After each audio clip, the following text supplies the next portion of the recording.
തിരുനാമത്തിന് മഹത്വമുണ്ടായിരിക്കട്ടെ.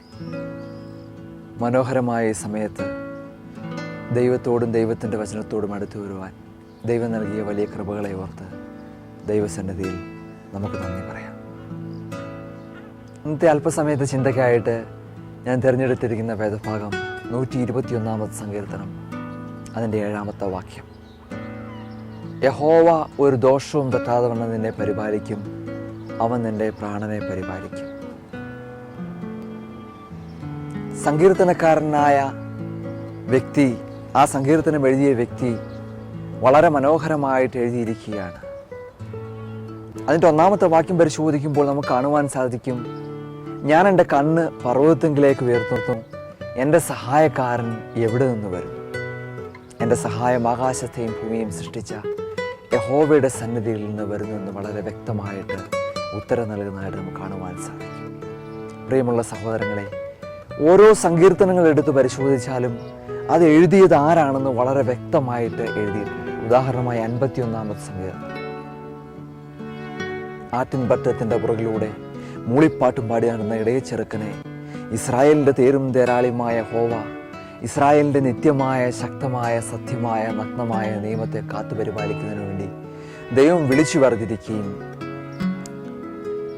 ഒരു വളരെ പ്രത്യേകമായ നിമിഷത്തിൽ രാജകീയ സിംഹാസനത്തിലേക്ക് ദാവീദ് കടന്നു വരികയും, പക്ഷേ പാപം ചെയ്ത ദാവീദ് ദൈവസന്നിധിയിൽ നിന്ന് മാറ്റപ്പെട്ടപ്പോൾ നാഥാൻ പ്രവാചകൻ കടന്നു ചെന്നിട്ട് പറഞ്ഞു, ആ മനുഷ്യൻ നീ തന്നെ എന്ന് പറഞ്ഞപ്പോൾ ദാവീദിൻ്റെ ഹൃദയത്തിൻ്റെ അഗാധതയിൽ നിന്ന് ഉതിർന്നു വീണ ചോരത്തുള്ളികളത്രേ 51 സങ്കീർത്തനം. എന്നാൽ ഈ 121 സങ്കീർത്തനം എഴുതിയത് ആരാണെന്ന് ഇതേവരെയായിട്ടും വളരെ വ്യക്തമായ ഒരു ഉത്തരം നൽകുവാനായിട്ട് ആർക്കും സാധിച്ചിട്ടില്ല. ചിലർ പറയുന്നത് ദാവീദിൻ്റെ സങ്കീർത്തനമാണെന്ന്, വേറെ ചിലർ പറയുന്നു ഇത് ആസാഫിൻ്റെ സങ്കീർത്തനമാണെന്ന്, മറ്റു ചിലർ പറയുന്നു ഇത് ദാവീദിൻ്റെ കൊട്ടാരത്തിലെ വിദ്വാൻമാരാൽ എഴുതപ്പെട്ടതാണെന്ന്, വേറെ ചിലർ പറയുന്നു ഇത് കോരഹപുത്രന്മാരുടെ സങ്കീർത്തനമാണ്. എന്തുമായിക്കൊള്ളട്ടെ, ഈ സങ്കീർത്തനത്തിന് ഒരു പ്രത്യേകതയുണ്ട്. ഈ ലോകത്തിൽ എല്ലാം നഷ്ടപ്പെട്ട് എന്നും കഷ്ടതകളും കണ്ണുനീരുകളും പ്രയാസങ്ങളും ദുഃഖങ്ങളും ദുരിതങ്ങളുമായിട്ട് കടന്നു പോകുന്ന ഒരു ഭക്തൻ്റെ നിലവിളി അത്രേ 121 സങ്കീർത്തനം. സഹോദരങ്ങളെ, ജീവിതത്തിലെ ഒരുപാട് വേദനകളുടെ മധ്യത്തിൽ നിന്നാണ് നമ്മളെല്ലാവരും കടന്നു വന്നത്. കഷ്ടതകളും കണ്ണുനീരുകളും നമ്മളുടെ കൂടപ്പിറപ്പുകളാണ്. കണ്ണുനീരുകളില്ലാത്ത ഒരു മനുഷ്യൻ പോലുമില്ല. ഒരുപക്ഷെ ഈ സന്ദേശത്തോട് ചേർന്നിരിക്കുന്നവരോട് പറഞ്ഞുകൊള്ളട്ടെ, ജീവിതത്തിൽ ഒരുപാട് സഹിപ്പാൻ കഴിയാത്ത പ്രയാസങ്ങൾ വരുമ്പോൾ, ഒരുപാട് ദുഃഖങ്ങൾ കടന്നു വരുമ്പോൾ ദൈവസന്നിധിയിലേക്ക് പരിപൂർണമായിട്ട് നമുക്ക് സമർപ്പിച്ചു കൊടുക്കാം. ഞാനൊരു ചെറിയ ചോദ്യം ചോദിക്കുകയാണ്, ജീവിതത്തിൽ സന്തോഷങ്ങൾ ഉണ്ടാകുമ്പോഴാണോ കഷ്ടത ഉണ്ടാകുമ്പോഴാണോ നമ്മൾ ദൈവത്തെ കൂടുതലായിട്ട് വിളിക്കുന്നത്? വളരെ വ്യക്തമായിട്ട് നമുക്ക് പറയുവാൻ സാധിക്കും, ജീവിതത്തിൽ കണ്ണുനീരുകൾ ഉണ്ടാകുമ്പോഴാണ്, കഷ്ടതകൾ ഉണ്ടാകുമ്പോഴാണ് ദൈവത്തോട് കൂടുതലായിട്ട് നമ്മൾ അടുത്തു വരുന്നത്. സഹോദരങ്ങളെ, ജീവിതത്തിൽ കണ്ണുനീരുകളുണ്ടെങ്കിൽ ദൈവം നമ്മെ സ്നേഹിക്കുന്നു. മാർത്തയുടെയും മറിയുടെയും വീട്ടിലേക്ക് കർത്താവ് കടന്നു ചെന്നപ്പോൾ ആ കുഞ്ഞനുജത്തിമാർ കടന്ന് നിലവിളിക്കുകയാണ്.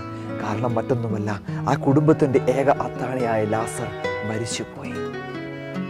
അവരുടെ കണ്ണുനീർ കണ്ടപ്പോൾ എൻ്റെ ദൈവത്തിൻ്റെ കണ്ണുനീർ പിടിച്ചു നിർത്തുവാൻ സാധിച്ചില്ല. യേശു കണ്ണുനീർ വാർത്തു. Jesus wept. വിശുദ്ധ വേദ പുസ്തകത്തിലെ ഏറ്റവും ചെറിയ വാക്യം, യോഹന്നാന്റെ സുവിശേഷം 11-35 വാക്യം. ആയതിനാൽ പ്രിയമുള്ളവരെ, നിന്റെ ജീവിതത്തിൽ ഒരുപാട് വേദനകളുണ്ടെങ്കിൽ, ഒരുപാട് കഷ്ടതകളുണ്ടെങ്കിൽ, ഒരുപാട് കണ്ണുനീരുകളുണ്ടെങ്കിൽ ദൈവം നിന്നെ സ്നേഹിക്കും. നീ കരയുമ്പോൾ നിന്നോടൊപ്പം കരയുന്ന ഒരു ദൈവമുണ്ട്. 126 സങ്കീർത്തനം 5 വാക്യം പറയുന്നുണ്ട്, കണ്ണുനീരോടെ വിതയ്ക്കുന്നവൻ ആർപ്പോടെ കൊയ്യുമെന്ന്. കണ്ണുനീരുകൾ നമ്മുടെ കൂടപ്പിറപ്പുകളാണ്, കഷ്ടതകൾ നമ്മുടെ കൂടപ്പിറപ്പുകളാണ്.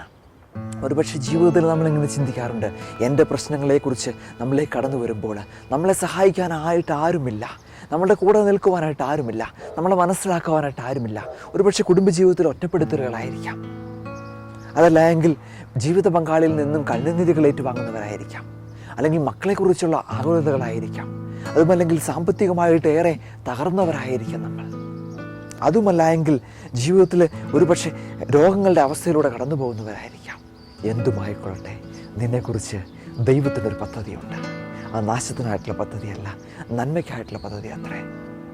ജീവിതത്തിൽ ദൈവം പ്രവർത്തിക്കുന്ന വഴികളെക്കുറിച്ച് നാം ചിന്തിക്കുമ്പോൾ ആരും സഹായിക്കാനില്ലാത്ത അവസ്ഥയിലാണ് ദൈവത്തിൻ്റെ കരുതൽ കടന്നു വരുന്നത്. പ്രിയ ദൈവവേദിലെ നിന്നെ ആർക്കും വേണ്ടേ? ജീവിതത്തിൽ നിന്നെ ആർക്കും വേണ്ടേ? എല്ലാവരും നഷ്ടപ്പെട്ടു പോയോ നിന്നെ? എല്ലാവരും വെറുക്കുകയാണോ? ഭയപ്പെടേണ്ട, ദൈവത്തിന് നിന്നെ ആവശ്യമുണ്ട്.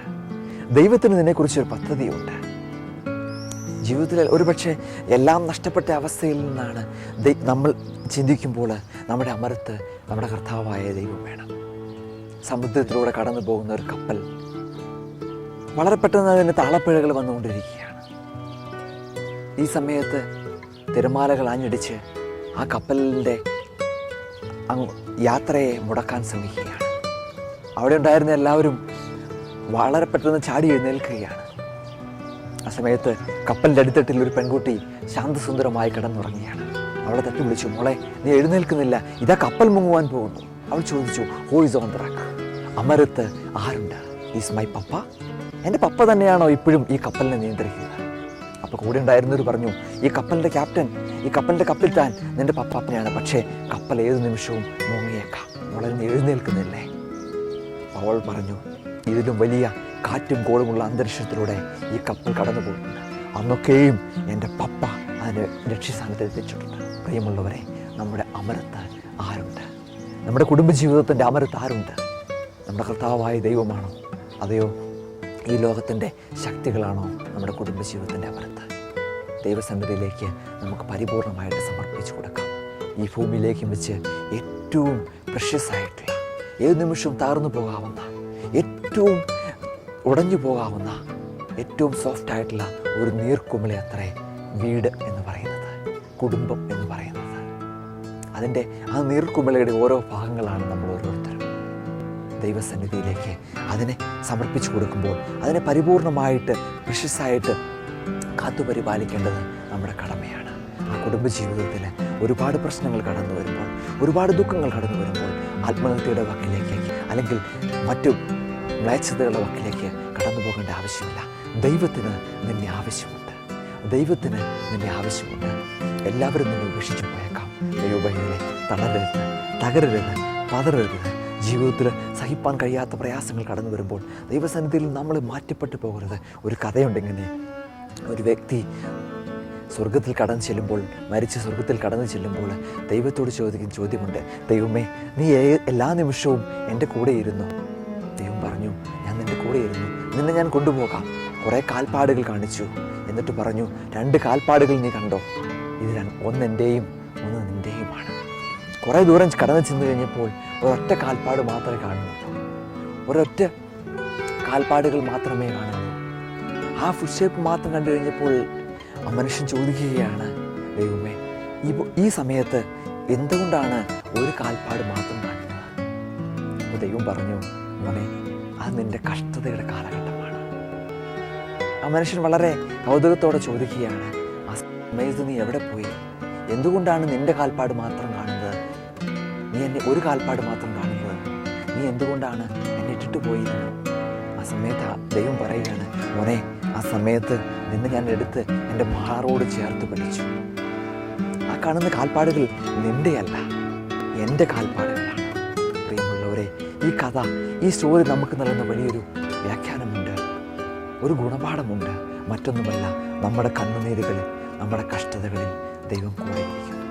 നമ്മുടെ പ്രയാസങ്ങളിൽ ദൈവം കൂടെയിരിക്കുന്നു. ദൈവത്തിന് നമ്മളെക്കുറിച്ച് ഒരു പദ്ധതിയുണ്ട്.